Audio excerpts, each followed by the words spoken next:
The Sports Source is brought to you by Fast Frame. Shadow boxes come with a lifetime guarantee.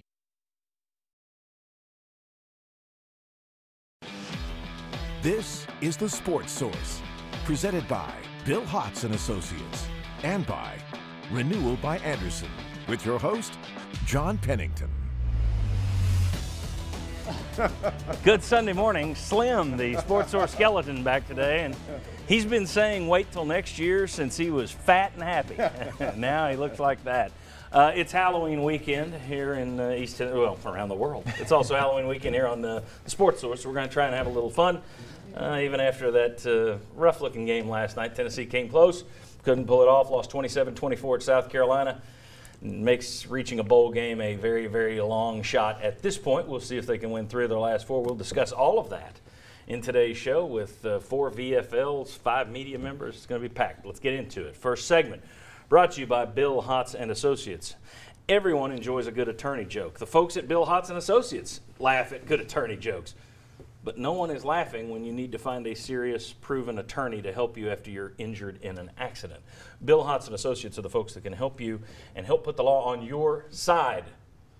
Make the first phone call to Bill Hotz and Associates. We appreciate them for bringing the show to you today. Want to thank these guys for being with us. We got Bob Hodge, we got VFL Will Overstreet, got Jimmy Himes, got Josh Ward down there. Let's start with just some opening views. We'll go offense, then defense. I thought offensively, I was surprised that they ran the ball better last night without Trey Smith than they had with Trey Smith. Now, I'm not saying that's because he was out, but I didn't expect the run yards per carry to basically double from what they've done this year. It was way up. At the same time, I thought the game planning was creative, which had a lot to do with the run yards, I thought. Still, if it weren't for 6 points that the defense kind of handed you, set you up for a touchdown on a short field, this isn't even a close game at the end. So this offense, I thought, took steps forward, and it's still got a long way to go in terms of being a consistent game-to-game SEC offense. Your thoughts on the offense and the way they played last night? I thought they actually played well enough to win the ball game, and I actually thought they got less creative, though, in the second half. I thought in the first half they had a lot of diversity. They kept getting Carolina leaning one way and they'd come back the other. I thought it was effective. It seemed like they got away from that in the second half and went more to a straight-ahead game. But I still thought the offense played well enough you could have won a ball game with what you did. Yeah, I agree there. I think it was after that touchdown, in the last touchdown they scored, it kind of looked like the offense changed a little bit. It looked like they got more conservative. They ramped down a few things, and they weren't doing the same mix they were doing the rest of the game. So don't understand why, but I thought they came out with a good plan of being able to run, basically did a run game mostly through the pass on the outside edges and spreading the defense out, which did allow the offense to run up the middle more effectively in this game. Whether Carolina forced them into this or not, they didn't take as many deep shots last night. Not as a lot of the 50-50 balls, which against Auburn and even against Alabama were their only effective plays. Didn't do a lot of that last night, but I thought it was smart. I thought it was smart to do that. I don't think you want to put that kind of heat on your offensive line without Trey Smith, and they're not very good at pass protection in some situations anyway, in particular against blitzes. So I thought they did a really good job of game planning and calling plays to help the offensive line.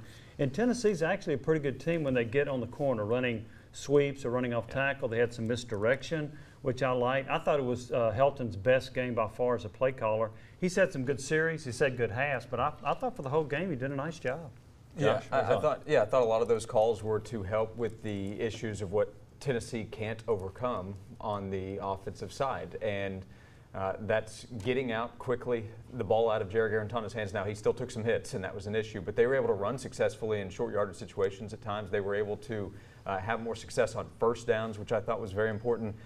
But in the end, there's also still that slim margin of error for Tennessee's offense. You can't have drop passes. You can't have miss throws. Protection issues are just going to be there the rest of the way. He had 8 penalties on the offense and 4 false starts, at least 4 false starts on the offensive line. Yeah. So you can't do that. It's always tough, a new mix, a new group in every week at that offensive line, and then in a loud stadium like you were there, having to go on silent counts. That's tough, especially the young guys in that game, to be able to do that. And I don't know if it happened, but I thought it might have been possible that in the second half they saw that their defense was getting gashed. All of a sudden their defense can't do anything. Seemed like they backed off the tempo just a little bit, and I was wondering are they trying to take time off the clock and not leave their defense out there so much. There are only 8 possessions, full possessions in the whole game. Yeah. That's an unusual few amount. We'll talk about that specifically a little later. Let me ask you about the defense. So much of this year, blame has been thrown toward Ty Helton and the offense.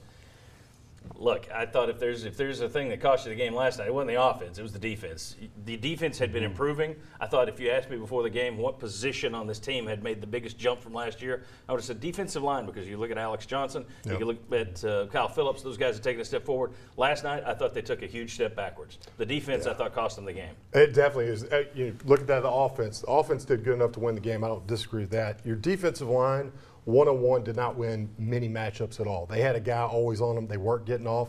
Your linebackers had a poor game. Your inside linebackers especially getting pancaked, getting knocked back, misplacing the calls because several times they didn't look like they had the strength to the right side of the ball after a motion or two. And then your secondary, bust after bust, 2 guys blitzing and leaving 2 guys wide open. It was your obvious worst night that I'd seen for that defense all year. Yeah, if you take out the kneel downs from South Carolina, then South Carolina averaged 6 yards a carry. And I don't think they have great backs. I think they're okay. And yet South Carolina had that touchdown at the end of the half, which was huge. And then they come out in the second half, drive down the field for touchdowns. Their other possession was a field goal. And then they ran out the clock on you. Let me show you some numbers before I get Bob and Josh to sound off on the defense. Give you an idea, ground into dust. Here's how good that South Carolina running. This is a team that couldn't run the ball coming in this game. We talked about their 3 previous games. There are 2 teams that were in the ballpark with Tennessee in terms of allowing South Carolina to have big yardage. Vanderbilt allowed 5.6 a carry, just like Tennessee did. And the only thing, Coastal Carolina. So you're on par there against South Carolina's run game with Coastal Carolina and Vanderbilt. 224 yards rushing. We did an over-under on our Saturday morning show on Fox 43 where we asked whether or not they'd get to 135. Well, should have taken the over. Your thoughts on the defense, Josh? Yeah, after the game, when Jeremy Pruitt's taking ownership, which isn't the first time he's done that, but after the game in this kind of loss, taking ownership and saying a lot of that's on me, I think a lot of that, the reason he's saying that is because of the defensive performance, because he looks at that side of the ball, he's making calls within the game, and he looks at that as his responsibility to get it fixed. And really it was like South Carolina was choosing which way it wanted to go at Tennessee because it knew that it could have success running, which it did early, and then when it wanted to hit a big play in the passing game, it did that as well. He said the defense at some point has to put out the fire, and it didn't.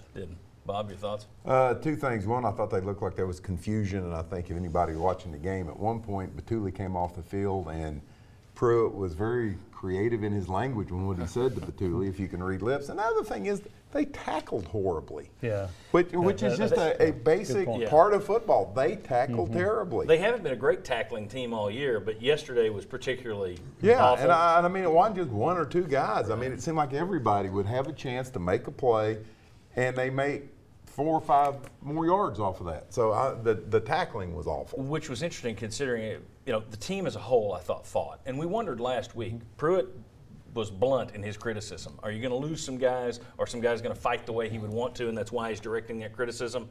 I thought if you look at it big picture, they did. But defensively, the crew that he's specifically talking about, they came out and made more simple errors last night than they have in several of the weeks past. I mean, Alabama, you're not going to stop them.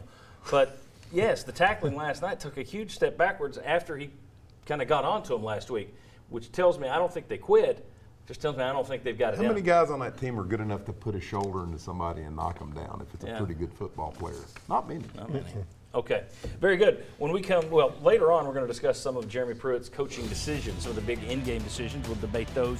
But also coming up next, Tennessee's line play on both sides of the ball, and should Keller Christ have gotten into the game? Come on back on the Sports Source.